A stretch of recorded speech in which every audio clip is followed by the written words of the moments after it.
My heart stopped when I heard someone tell my aunt Linda. I called my mama, my aunt Rhonda, my aunt Brenda.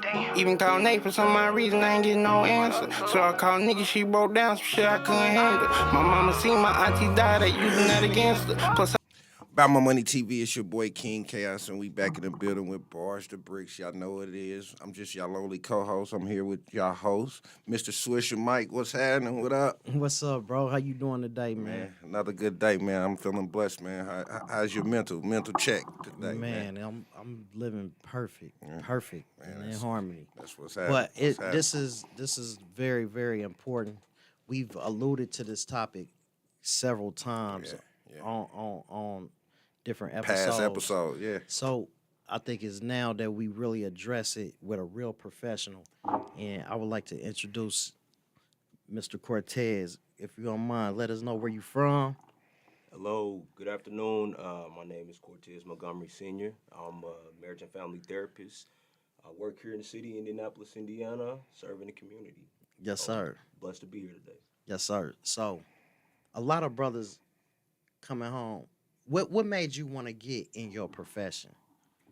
To be honest, I went to school down south, and I think that showed me there's a lot of different type of us. It's a lot, being on a black campus, you see the rockers, you see the hood dudes, you see the athletes, and that kind of gave me a taste of like that I could be different stuff. So coming back home, I started dealing with my own mental health. Okay. And was kind of searching for a therapist, that I could relate to and couldn't find anyone. So in the journey of kind of trying to solve my own, questions I had on my behavioral health, mental health, I started wanting to do it. Like, I'm sure it's other men that had these same questions. And I'm a firm believer you don't got to explain what's already understood. So that's what it is with working with black men. So that's how it started, and it's been going pretty well on up. Right.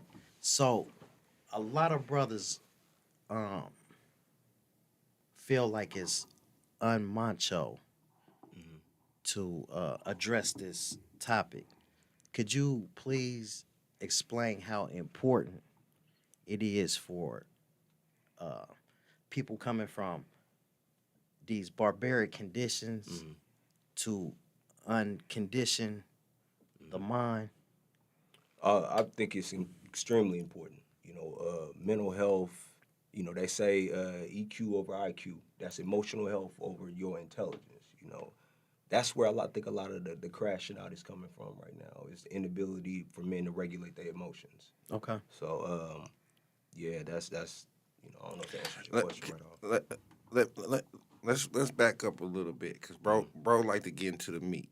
But I think the youth need to know a little bit about Quincy, a little bit about your background and where you coming from and how you get, you explained to us that looking for your own mental health is how you got to where you was at.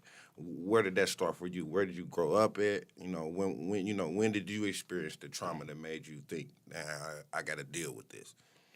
To be honest, I feel like I dealt with some anxiety all throughout school, but during the time I was younger, it seemed like anxiety and depression wasn't something that was really in the forefront. Nobody could really pinpoint it like that. It was a lot of people that dealt with this worry or fear of the unknown. So just going through our life, kind of managing it, as I'm going through. But as I got older, 2020, I went through a divorce. Okay. So my whole life changed, man. I, went from seeing my kids and family every day to every other weekend. So now I got all this time on my hands. I'm sitting with my thoughts and my feeling. I'm like, I don't even know what I like to do no more. I don't have my kids now.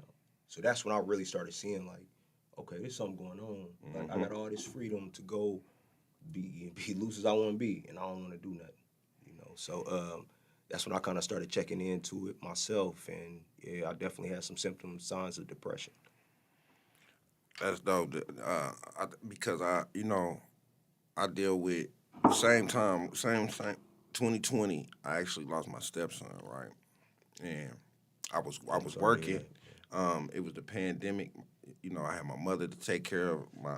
My fiance at the time, she wasn't working. I was the only one going outside the home and dealing with the loss of my son at the same time as going to work. Like, mentally on my drive to work every day, I had to get myself prepared to even deal with people. You know what I mean? Even deal with you know, I got to talk to people and pretend like I'm having a good day, but Man, on the inside, every men do that every day. I'm dealing with that. You know what I'm saying? Yeah. Yeah. So I can totally understand that feeling. It was not healthy anxiety on the way to work. You know what I mean? Yeah.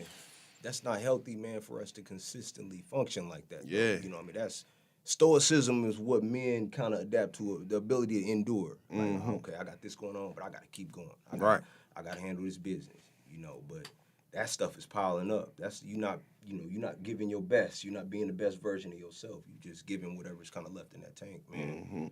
So yeah, you know, I lost my father in 2020 as well. You know, so I think that. Man, sorry for your loss. Yeah, appreciate it. But you know, I was dealing with so much, man. I don't even think I grieved at the time. I'm going through this divorce. I'm going through. Is that passed, natural, COVID, or is that like grieving, not getting because a lot of brothers on the inside, right? They go through grief, and they don't talk about it, or they don't adequately heal from it, because it's different going through grief on the inside versus on the outside. Because out here you kind of have each other. And you on the inside you don't really have. And I'm sure it's a lot more you can show. You know what I mean? Right. You can't express yourself in all the same ways on the out. Absolutely. So what I'm saying is, you holding that or bottling that in, could that become unhealthy? Absolutely. You know, you can only take so much. You know what I mean? It's going to start to transfer. You know, transference is where you're dealing with something at home. And because of what you're dealing at home you haven't dealt with, now you come bring it in to somewhere else. And that person that you kind of explode on is like, yo, where all this coming from? I asked you to you want to get something to eat. Why you? That's transference. And that's what ends up happening a lot of times. And, you know, men damage relationships. You know, we catch charges. We lose employment. You know what I mean? That's when this stuff gets too high and that transference comes out. Right. So what you saying that, so that kind of can, when you coming back home and you dealing with different situations, that build up can transfer into somebody doing something Absolutely. they didn't and you have. Don't know why you why might you not know did. why you did. Yes. Yeah, absolutely. Yes. So what are some of the typical signs that brothers need to start paying attention to, do you think? Like, I would say a big thing is if you don't really have any interest, you don't know what you're interested in anymore. As little boys or young men, we like basketball, we like football, we like rap, we like all these things that really motivate us. But I think you get caught up in the routine of life a lot of times. You lose interest in who you are. You know, your identity gets wrapped up in your job as a man. So I think that's the first sign. If you don't really like anything, you just like, okay, I'm just kind of going through my days. And it's persistent, probably more than 2 weeks. Yeah, that's definitely some signs of depression. It's signs of depression. Like, because it's other mental health problems can be developed, like when people are being caged in for. Absolutely. And so, again, a lot of brothers that I know feel like this ain't manly to do. It's not manly for me to come. Yeah. You know, because it's a sign of a weakness to some people. But I didn't understand the importance to be able to talk to a professional. Yeah. You know what I mean? So what is it, what kind of mental health problems can develop for being chained up for so long? First understanding, I think, is that, that's a traumatic experience, man. You know what I mean? To be locked up for any amount of time, have your freedom taken away, that's a different way of living. You know, you constantly in the survival mode, So I think that's where a lot of men are at on the outside. That's why you can't find peace, because you're constantly in the survival mode. Trauma is, a severe emotional response to a stressful event that, now it affects the way you think, feel, and act. When you get out of prison or jail, that experience has affected the way you think, feel, and act. You know what I'm saying? So that definitely has to be, that's trauma. you know, and there's different variations of trauma. You know, nobody can define what was traumatic to you or someone else, but I think to be incarcerated for that amount of time is traumatic. You know what I mean? It's not normal to get out and then just think that you can just acclimate yourself naturally back into society. Like, nah, it takes some unpacking. The world changes every 5 years, you know, a lot. So, you know, in that amount of time, you know, and now you have your own freedom, your own will. So now you deal with the emotions that everybody else that was dealing with that was free, plus the ones that you deal with on the inside transferring out. So it's like you putting yourself at a disadvantage coming back into the world. You know what I'm saying? You don't got the same understanding as everybody else. Right. You know? But it can work for the better in some aspects. You know, that ambition, that discipline that you learn in there is something you can channel out here. You know, but yeah, I think it's definitely some like just you have your embedded beliefs and deliberative beliefs that you got to start picking apart once you come home from prison. Like, okay, this is needed, this isn't. You know, and that's what I think therapy can help with doing. Okay. I think a lot of times, and bro alluded to this earlier. He's like, you know, on the outside we have each other, but realize as black men, we not even taught to talk to each other about these traumas. Yes. Not even to express that I'm going through this to my brother.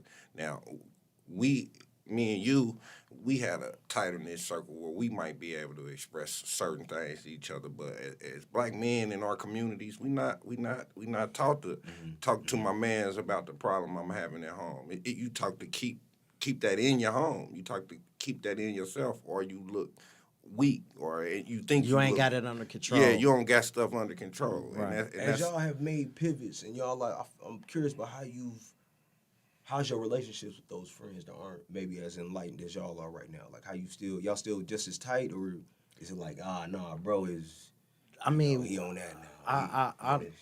I've had to sever ties.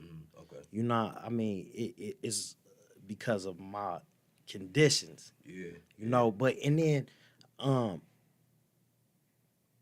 also it's not and me and bro always say this to each other. It's either you're an ass or a liability. It ain't nothing, it's not no you have no. Yeah. It's either you're an asset to my life or you're a liability. So if you're a liability, I gotta cut you loose. And you know how you determine that? What you bring to my life. Okay. If you bring in constant drama, you know, it's not, to me, our relationship has never been, or everybody in my circle, I can't speak for, but our relationship has never been about monetary or materialism. Okay. We've naturally been able to accumulate it because of our thoughts, our bonds, or what we, you know, your my guy Luck with y'all morals and beliefs align. Right. Yeah. Luck would do something. Zeke could do this. Kaos would do this. Rob Kirk would do this. And it just all came together. But it wasn't about what he had, what they had, nothing. Yeah. So, but outside of who I name, a lot of those, they don't. It's one of my closest, and I love him to death. Yeah. I had to stop messing with him. Like, and I told him, like, bro, I can't function that way, because it's, you know, I can't be worried about, am I going back to the joint no more? Yeah. You know what I mean? Because that it gets worrisome. That's constant anxiety, I'm sure. Man, you can't what? Even enjoy your time at peace. You know? Yeah. And even now, I mean, I go through day to day. I never even said this, but I go through day to day, but it's in the back of my mind, like, I gotta be cool. Like, you know what I'm saying? These people, you know, you sneeze wrong. Thinking about it can end? Like, your freedom can end? I mean, because they took it from me like that for no reason the first time. Yeah. You know what I'm saying? And especially with brothers doing the right thing.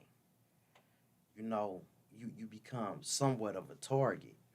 But who's gonna talk about this?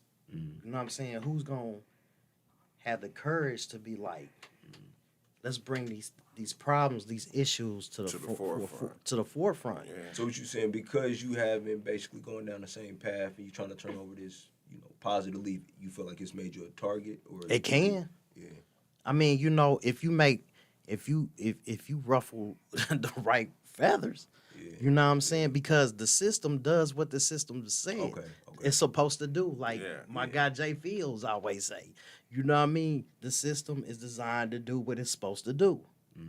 It's supposed to try to keep you in chains. I hadn't had You know? conversation with people even about this platform. Like, boy, be careful. Y'all need to be careful, boy. Y'all doing this, y'all doing that. We working for Powers that be. Yeah, we working for true change in our community. We want this platform not to be able to just tell our stories, but to also be an outlet. We encourage brothers that's coming home that's going through these mental problems or need help in one way or the other to contact us so we can provide them with the resources that we find. We encourage them to come up there and tell their stories and get it off their chest. It's a form of therapy for them sometimes. You know what I mean? The last episode we just dropped with Fat Boy. He was going through it because he couldn't find no employment. He living with somebody, you know, he used to the fast money. He not making it. It's like he on the edge of jumping back out there, and we telling him, you know, be patient, bro. You know, Sometimes that's all therapists, therapy can be as well. It's just, it can be positive affirmation or positive push in the right direction that somebody needs. Like, look, I ain't got nobody. I got clients now that I can tell they don't got nobody else telling them nothing positive. So if that one time a week you come in here, you hear somebody say like, hey, you ain't get a big dub off that, but man, that's, stack them little dubs. Stack them little W's, you know what I'm saying? Like, sure. it matter, you know what I mean? Instead of looking like, I got nothing from this experience. I should go do this so I can get it immediate. With you taking on so much of that, how do you digress? I mean, what do you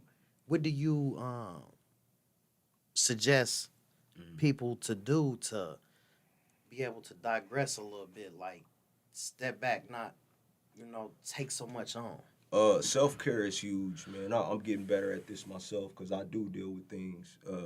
But, your mind and your body, you know what I mean, be working out somehow. I think working out helped me, like physically manifest taking care of the things I can't do mentally. You know what I mean? I can put it in my hands and control this right now. So just finding some way to get it out, man. I think, my son is 7 right now, and just what I've seen from boys and men, we need that outlet like recess. It don't go away. You know what I'm saying? That feeling of like that you got to get this, and I think the other cultures that maybe looked at as aggression. Or it's seen the wrong way. I've seen it in teachers that deal with, black boys in school. It's not that he's ADHD or this, that. It's he got something in him that's different than other boys. We all need that outlet. And I think as you get older, I also want to bring up differentiation, but you become differentiated to know when you need that kind of stuff. Differentiation is differentiated is how I feel like you've become from coming home. That's being able to separate your thoughts, feelings, and emotions. And I think going to therapy right when you get home can help you do that more clearly, so you don't end up in the same place. Right. Otherwise, you don't know what you're feeling. You don't know what's going on. You just know you're not feeling your highest best. Yeah, how you know if you don't know? Yeah, exactly. Right. Exactly. That awareness, about what you got going on. Awareness. Everybody can't learn from somebody else's experience, either. When it comes to mental health, it ain't a vicarious kind of thing, Everybody's temperament and what they deal with, how they background, deal with all that's different. Yeah. There's a lot of variations in mental health, man.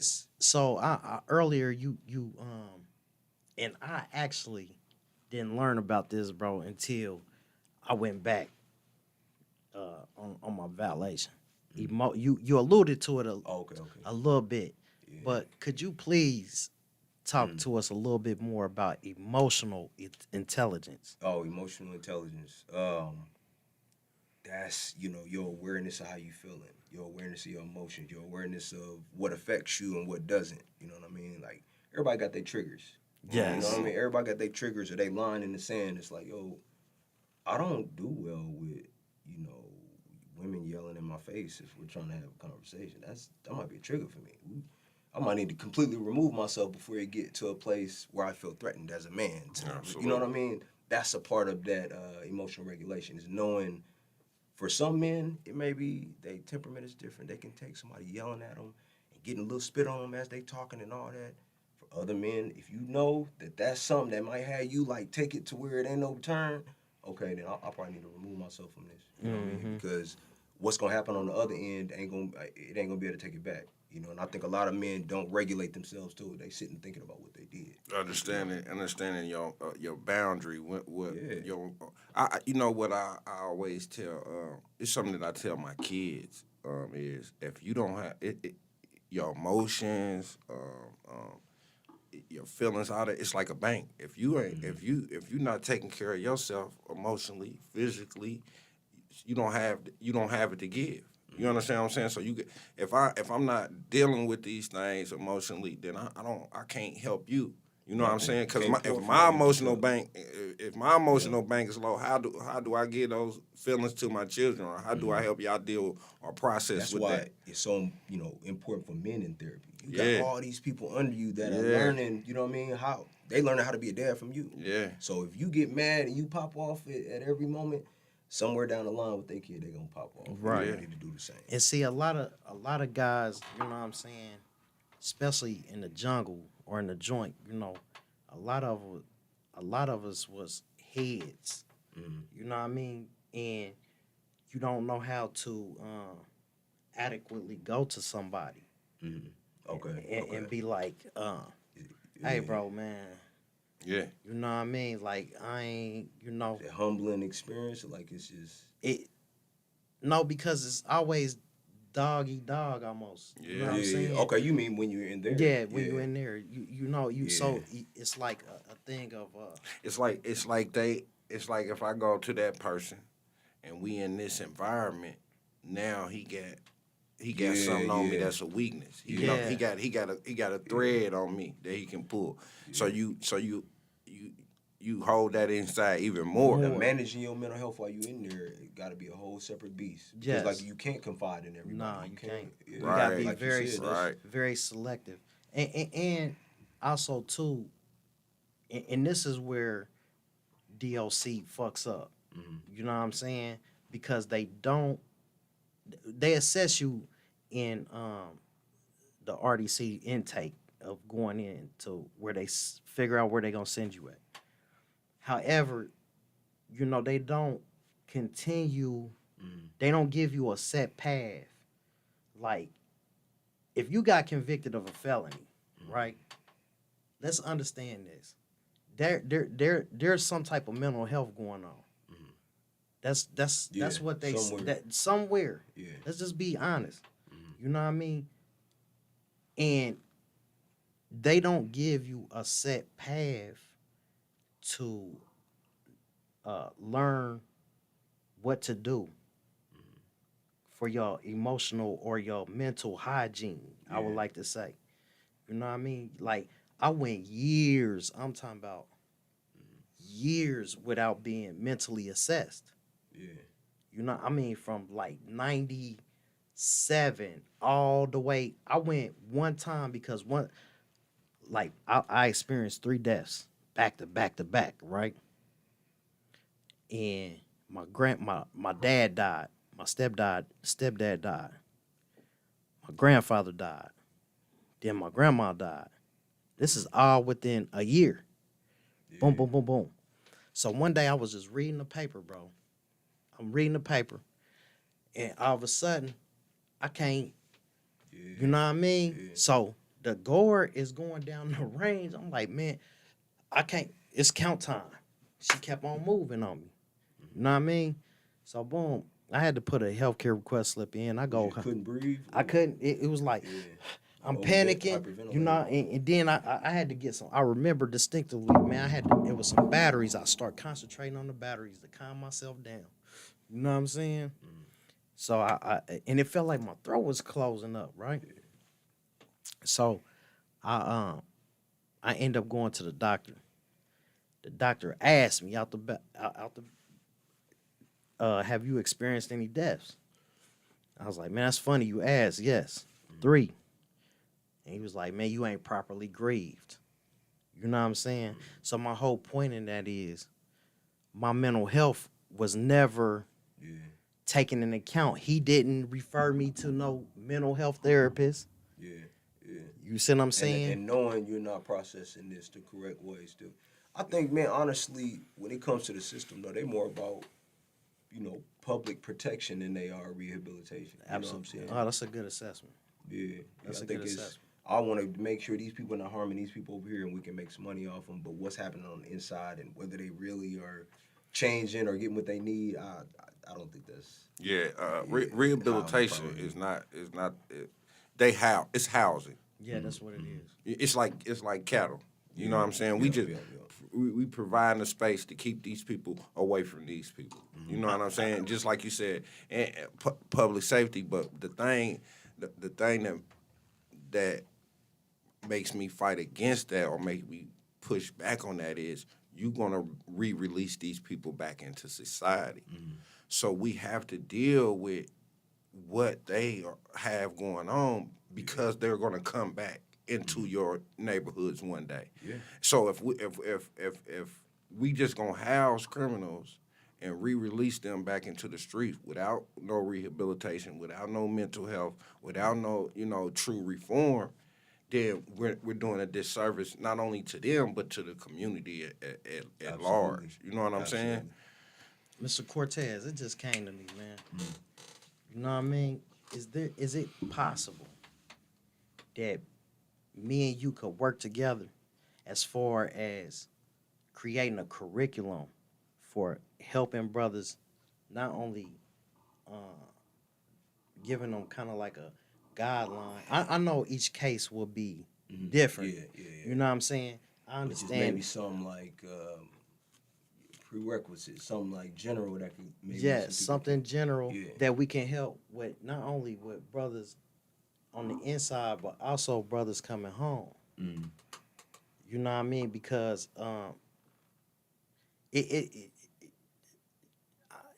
man, this is so. I've told him 1,000 times, man.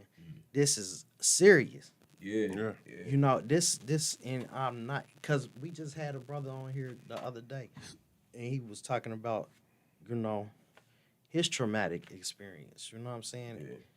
And, it can, every trauma Can send you down can different send paths. you down different Yeah. roads. Yeah. And it will be humbling for me to be able to work with you and maybe develop something along on that line. It just, it's just, I'm just throwing it out there. Yeah, absolutely, man. I got into this as, just to go back to the earlier question, I think, man, black men are the most underserved population when it comes to mental health, man. So that's what I'm all about, man. Yeah. Trying to, destigmatize that, Yeah. I think, it's interesting that you had mentioned that kind of about that trauma piece. I did a group earlier this week. It was like ages 14 to 18 at the Way Church, and I had a couple older men that joined the circle as well. So we were kind of talking about trauma, same thing I just kind of brought up, but I used that as an opportunity kind of for people to express. And I didn't know how it was going to go because it was kind of the first time we ever did this. But Right. just that experience, describing the experience I had in high school, I got jumped, man. I had to go to the hospital. That made me, after that, be like, I'll never be a victim again. You know what I mean? And then I got to college and realized, like, dang, everybody ain't thugged out. Everybody ain't. And that changed for me. But I say all that to say, I think getting to young boys earlier, man, is the key. You know what I'm saying? It's like they said before, it's easier to fix boys than it is men. You know what I'm saying? But both need, the assistance. But specifically what I wanted to get to is that I think like 17 age range, man, 16, 17 is huge. Like, it seemed like that's a very receptive. That's a pivotal. That's very pivotal. And the minds of boys at that age seem receptive to hear something. It's like you've seen stuff not go right, and you've known some stuff that do go right, and you're about to turn 18, so you kind of on the fence. But 15 to 16, you kind of feel like you know it because you just becoming a teenager. You're going to do what you want to do a little more. But by that 17, you really start, all right, well, mom telling me do this. Dad, I don't know what's, But what I've noticed, they seem receptive to therapy at that age. You know? And that can be the difference between the rest of your life. What you're going to do on the other side, or, you're going to keep going the same path. But, I definitely want to do a lot more research. But I'm noticing that 17-year-old range. I had one kid, he's in college now. But when I talked to him at 17, he just seemed very receptive. I had a kid earlier this week, he was 17. He's talking about his sexual experiences, his friends with guns. He had the early phases of a lot of the things that, you know, you've already had experiences with, you know. So it's just interesting to hear, like, he trying to find out what's okay to be, you know. And I think by seeing positive men, you know what I mean? You're like, okay, I don't gotta do that then. It's another option. Yeah. Okay. You know, can so really that's- have fun doing it, living right. And it don't make you lame, bro. You don't gotta be, you know. That's what a lot of men, I think, you know, young boys, they think if it ain't something I've seen, you know, or some replica, you know, of already, it's lame, you know. Nah, it's a lot of different shades of us, man. We come in a lot of different flavors. You can be whatever you want to be, man. Just like a lot of Caucasian boys can be whatever they want to be. You know what I mean? It's the same thing. It's just we've been conditioned, you know, kind of systemically to be what we see. Yeah, you know? I call it the Rappers, I call it ball the players. gangster costume, man. In Yeah. our generation, we was allowed to be an athlete. We was allowed to be the guy who went to class because we identified them people and we allowed for them people to be who they were. Hey man, leave him alone. He gonna be the hooper boy. He gonna, you know what I mean? Yeah, So yeah. It was a different mentality. You know what I'm saying? Even though a lot of people did, you know, because it was the crack era and a lot of people moms and stuff, but we seen who people were and loved them for who they were. We didn't make them. Yeah. It seemed like now It the ain't youth, cool to be smart, It ain't man. cool It to be ain't. smart. It's like they making them be exactly like them. You know what I'm saying? Oh, nah, bro, you ain't on this, you ain't on nothing, you ain't with us. But everybody can't be on that. Everybody ain't made to be on everything, and that's what I see more now than ever. It's like a copycat thing. We was probably 5, 6 people, and we was all individuals, and we all had our own Different interests, just stuff you different always interests, into. different group. But when we came together, it was for a common interest. You know what I'm saying? And we didn't knock what the next man did or what the next man was on. And what I see a lot now when it comes to the youth is, if you ain't on the same thing I'm on, you ain't on nothing. And I that's something I never really understood. Like, man, like that's being a follower. We was leaders. You know what I'm saying? Even though we was in a crew, we was still leaders. Yeah. You see what I'm saying? We led the way for a whole generation behind us to be, oh, I don't have to worry about that side or this side no more because we all going and getting on this same bus, going the same direction. But I think, you know, during the times we grew up, of course it was before COVID, you know, as well, but you were just forced to socially, you know, acclimate yourself a lot more. I'm noticing a lot of kids and teenage boys and stuff, they got a lot of social anxiety. Yeah. They don't feel comfortable being out in crowds or whatever. I'm like, you know, so I'm talking to me, did something happen? Like, where does this fear or trauma of being out, where it come from? And that's crazy because that's what happens in coming home.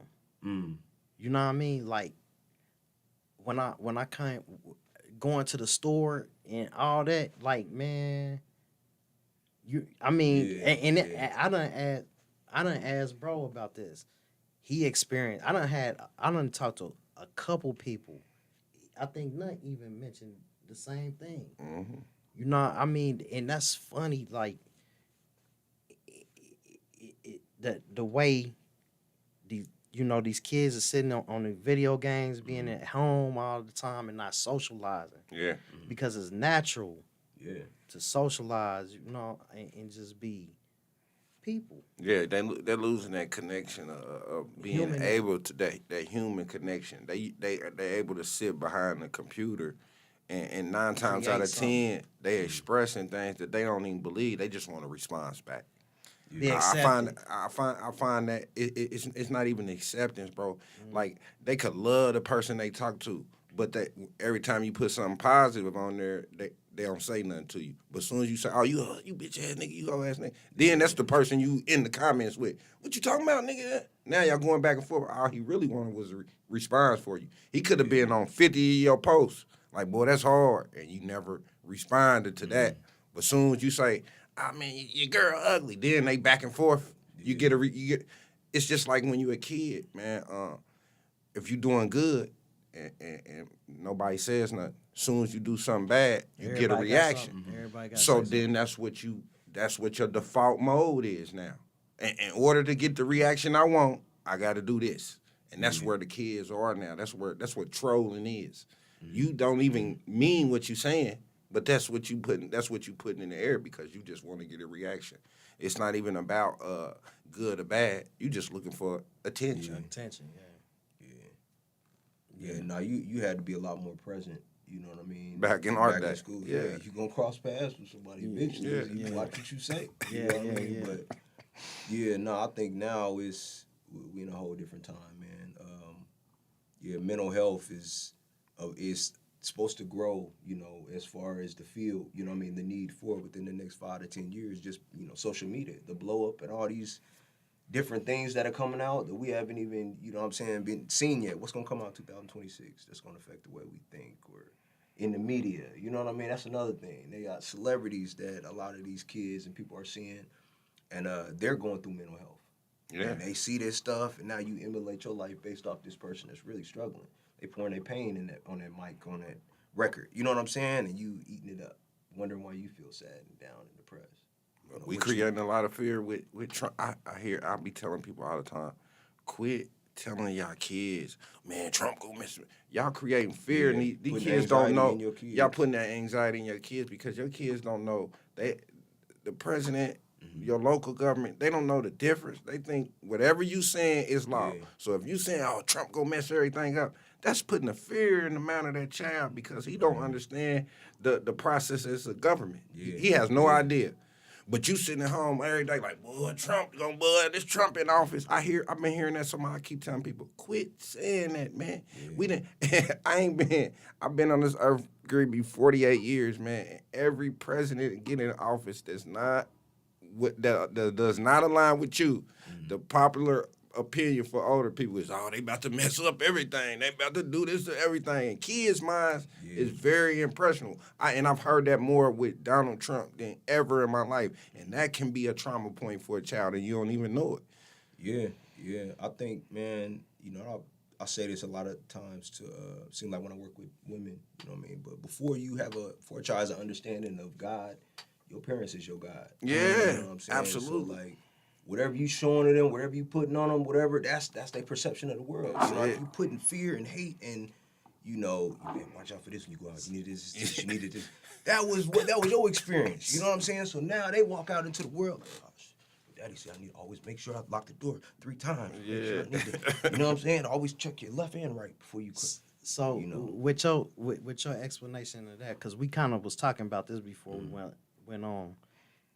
Could you kind of tell us about the Willie Lynch and how that ties in with psychology? Well, the biggest thing for me, like I said, I won't get too deep into it. But the Willie Lynch was a letter that was intended on how to break a slave. Right. You know what I mean, a lot of slave owners were having issues trying to control their cattle. You know what I mean? People running away, they burning fields, they killing livestock. So Willie Lynch was this slave owner that I forgot exactly where he came from. I don't know. I think he was he came from Virginia. French. I think he was original. He came from Virginia, Virginia. But I think the actual speech was in Virginia. But he had dealt with the original. French had slaves way before they ever came to America. Yeah. So he had already had experience in controlling your slave population. On a boat tour. Yeah. Let me teach y'all how to do this. Absolutely. Absolutely. He started off the letter talking about how, I can smell the wasted money. Pretty much the burning flesh and the people y'all got hanging, that's money. So he don't got no compassion for what y'all doing. It's just like, man, y'all leaving money.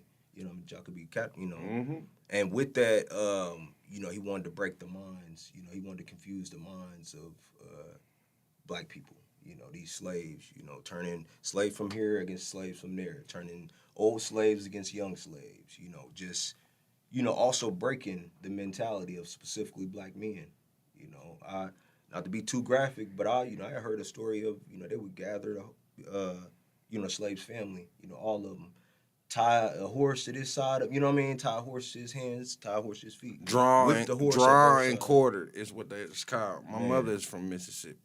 And they would actually draw and quarter a man, which basically means... And they was making sure pregnant women see this too, so it would instill That fear. fear and like Man, they how was sodomizing Right. men in front. Think about psychologically what Breaking that that- does to your dad is your God. You know Right. what I'm saying? In This front of your Superman. child, in It's front the of your wife. strongest, most into the your woman. You know, Yeah. it's this hierarchy of how you understand your household, and you watching your hero get emasculated down. like this. You know what I mean? Yeah, when they whipped the slave, they brung all the slaves out.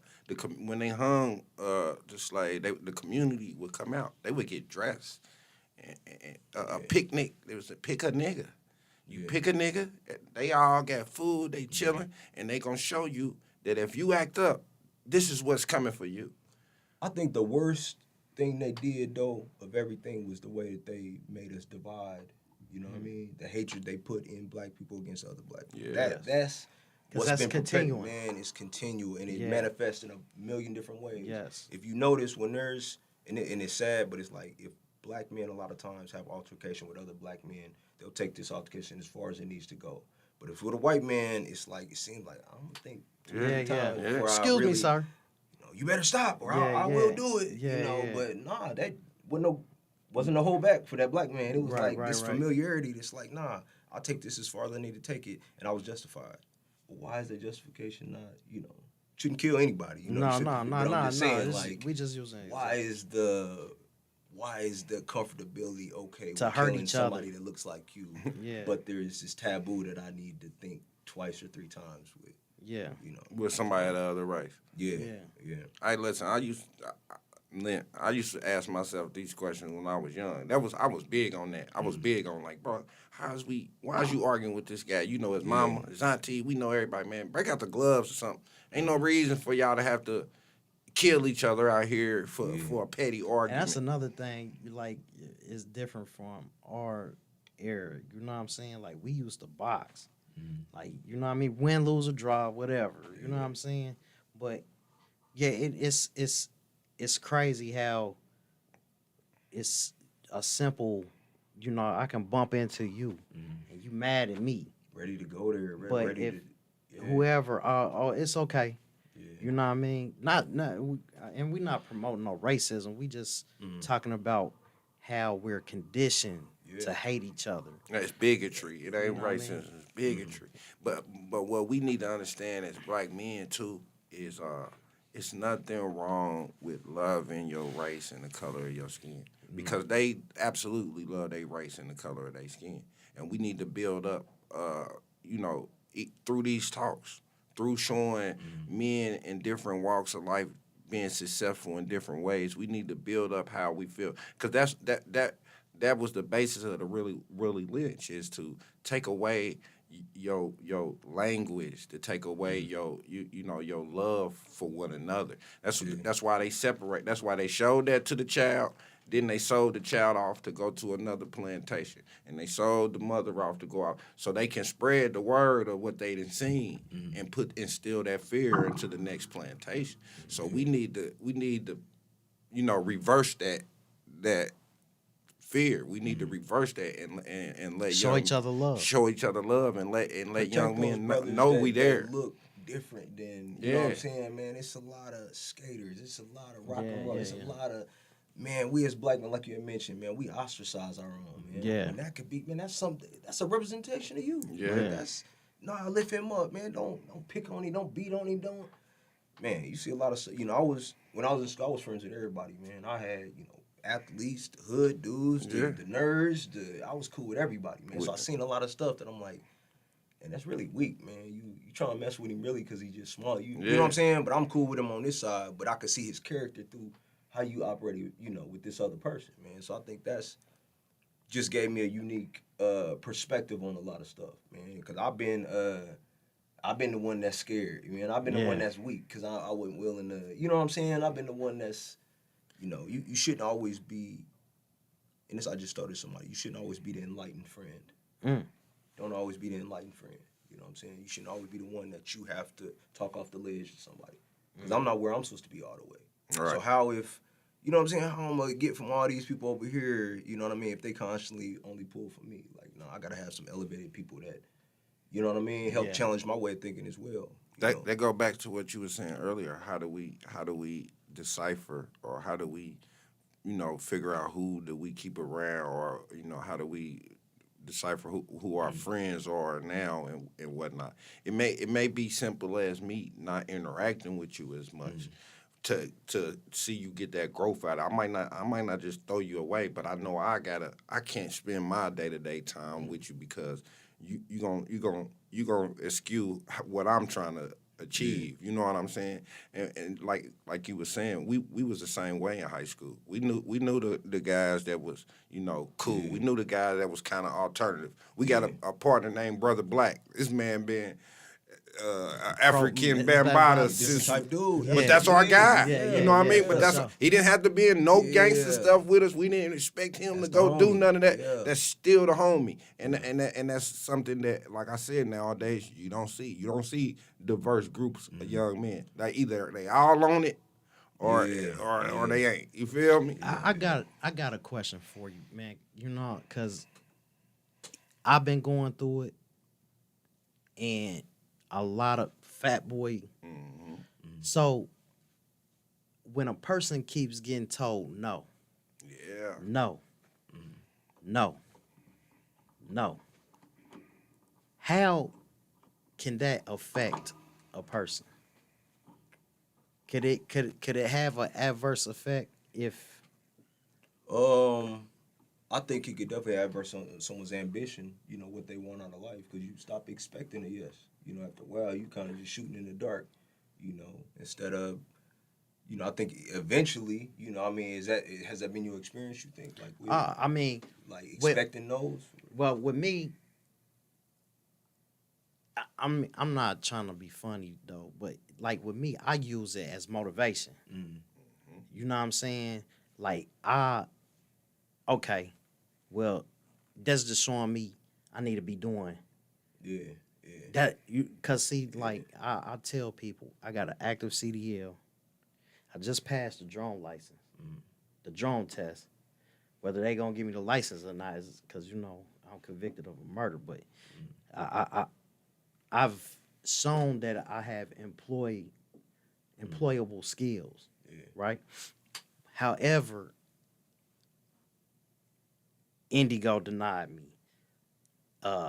Republic, Waste Management, NDOT, the city of Indianapolis, DPW, all these places done told me no. You know what I'm saying? So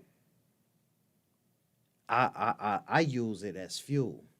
But like we had bro on here, and it can kind of get to a point where you want to revert to something that you don't want to do. You know what I'm saying? Yeah, it was definitely beating him down. And we done seen, not just the brothers we interviewed, I done seen several brothers go through this.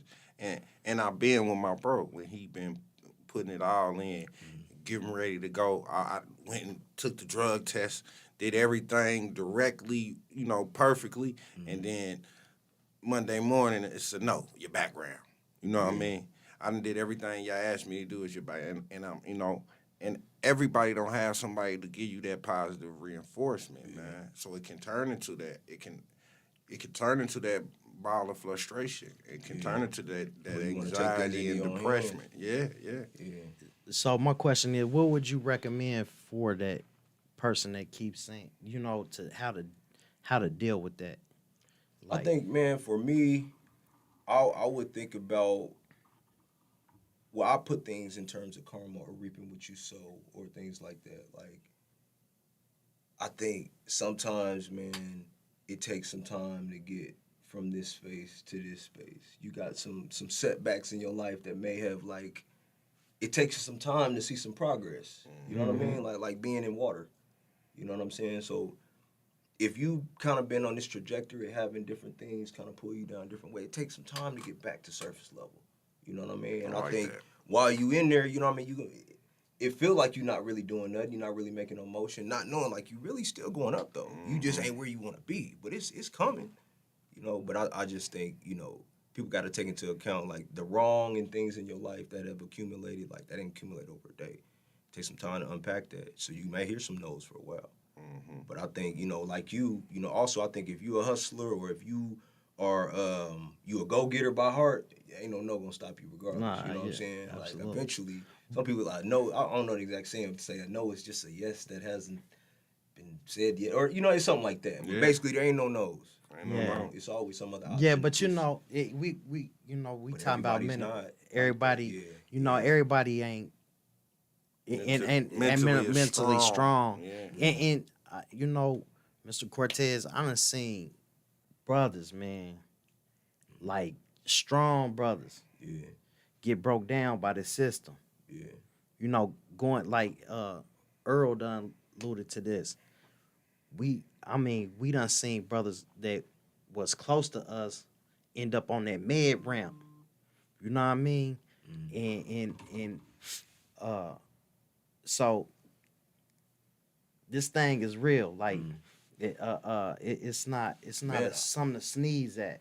I think, man, there's a purging process that has to go in every man's life where you kind of have to like that old part of you got to bleed out. You know what I mean? The old things that gave you confidence to who you are, that kind of stuff got to bleed out because it's not gonna work for the next phase in your life. I got You know what I'm saying? So that's where I think a lot of dudes that's hearing no, you still got the same mentality of who you were. You know what I mean? And it's hard to cope. It's hard to deal with not feeling like the man in this space or not being able to represent yourself. But it's for me, like I said, when I went through that divorce, I feel like that was like stripping everything of me, man. Like, dang, who am I? What do I like to do? What I'm, Where am I feeling gonna- down. That's what had me. That's what led me. I'm like, well, I get this scholarship, man. Let me check out school, man. I get back into school, like, just something to do with my time, And I was trying to use what I was learning to figure out my own stuff, man. Like, do I need some medication, man? Do I need, because, I've heard about depression and anxiety, but I ain't never dealt with it this up close, So now I had to purge a lot of my old ways of thinking, my old feelings, a lot, like now I'm a whole different person. I feel like I'm on this side of it. So the old rules don't work no more. Right. But if you, that's what those knows is part of that time. It's just like, man, you got to make some drastic changes, man. Like, your lifestyle, your thoughts, all of that is attached to the changes in your life. Like, you want stuff to change, make some major changes. I changed from iPhone to Android. But when I tell you I changed everything drastically, like, this way wasn't working. I kept getting those. I kept getting, you know what I mean? So I felt like I would pay attention to the patterns in my life, too. As you get older, you start becoming aware, like, no, this don't work. Like, you realize this wouldn't work. Okay, let me try this. This won't work, But being incarcerated, you behind some people with trying to figure that out. You know what I'm saying? Some people you gonna pass just off your natural gift, but it's gonna take some work. You know what I'm saying? So you can't like think you could just jump the line right as you get back. You got to do some internal work. They didn't give you the chance to work on while you was in there. Absolutely. Now, if you could have been getting mental health working on it while you in there, absolutely, you can come on, hit the ground running, and be okay to take them no's or whatever. But it's not really set up. Like that, and I want brothers to know that's gonna happen. It's not when, it's going to. You know what I mean? It's going to, because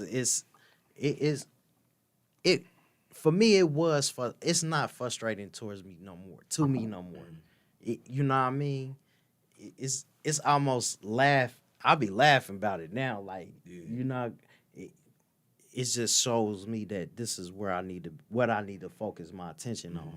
You know what I mean? That's what I tell him. And I try to explain, even to him, I try to explain to him, like, bro, you've been gone 20, 24 years. Yeah. If it takes us a year or two to get to where we need to be, that's just a drop in the bucket in the time that you've been gone for us to establish a platform where we can help others. I think the work that we doing is much more important than the monetary value that's gonna come.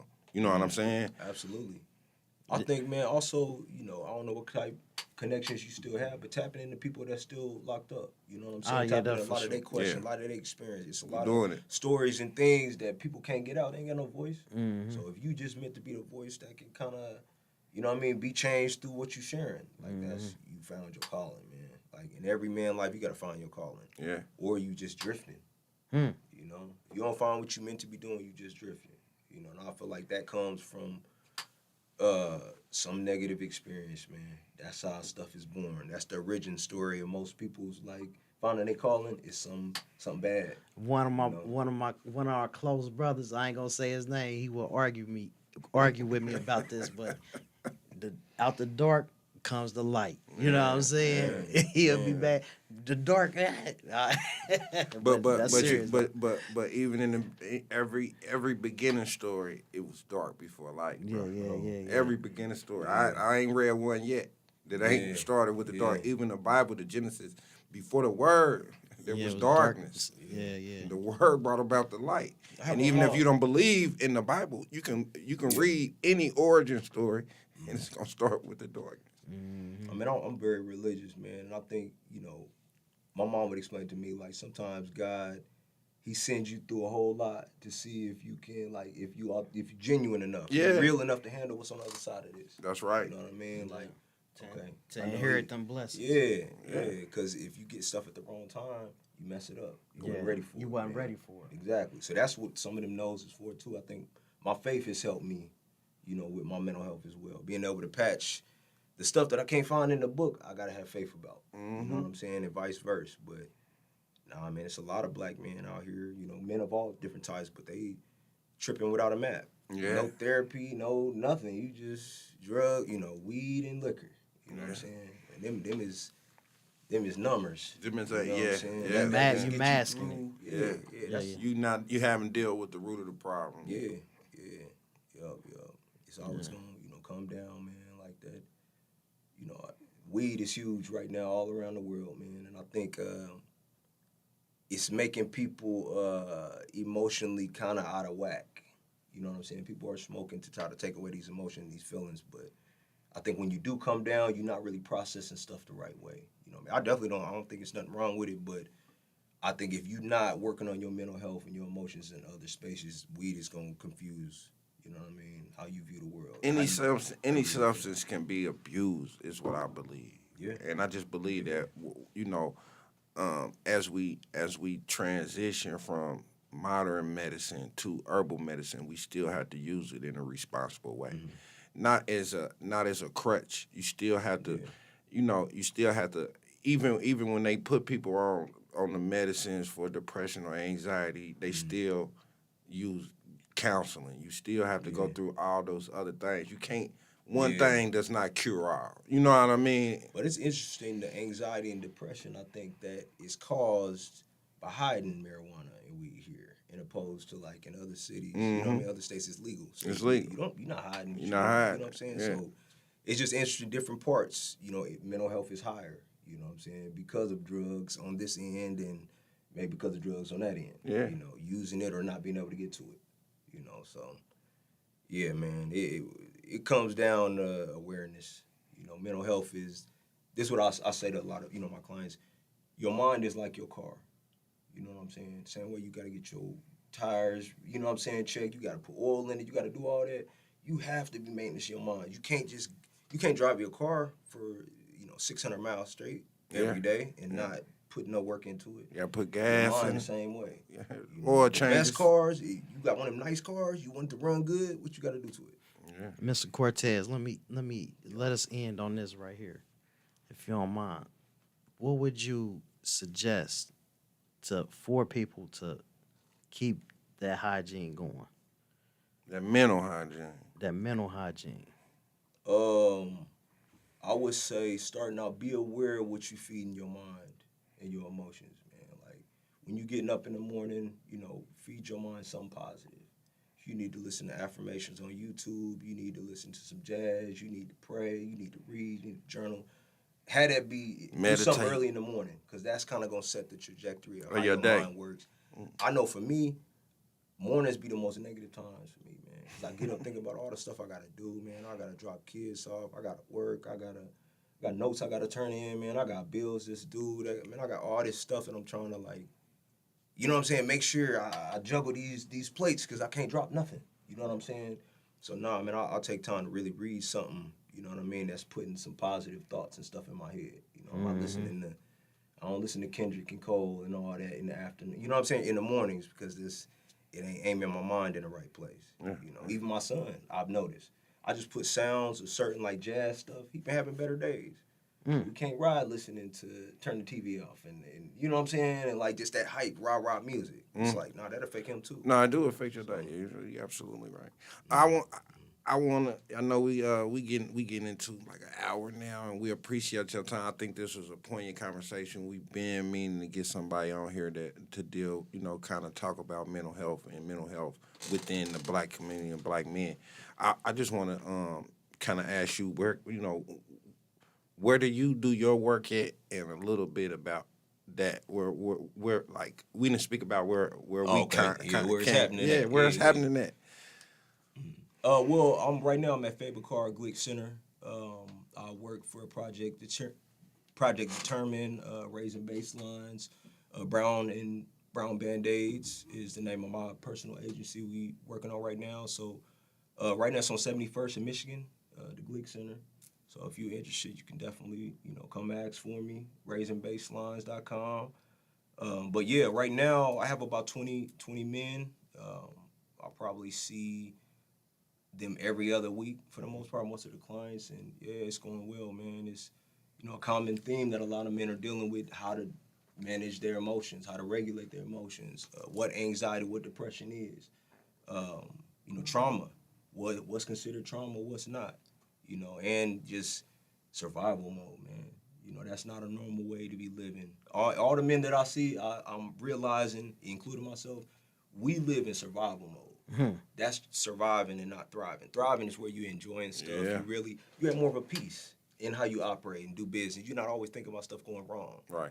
That's how we as black, we always think about stuff going wrong, man. So I do a lot of work with that, with our men, just trying to get back to a space of normalcy of how we view and think about the world. And it's going well, man. It's, all the guys really receptive to all the services. And like you mentioned, the stigma around black men getting help, I feel like we kind of popping that, little by little, because, that's making them better dads and better grandpas, better, better people going out into the community. So, yeah, and I learned from them as well, man. Like, I have 5 kids total, so I'm co-parenting situations, bills. I deal with regular life, man. I deal with real stuff. Right. So the way I'm able to resonate with some of the things that I hear, I'm like, okay.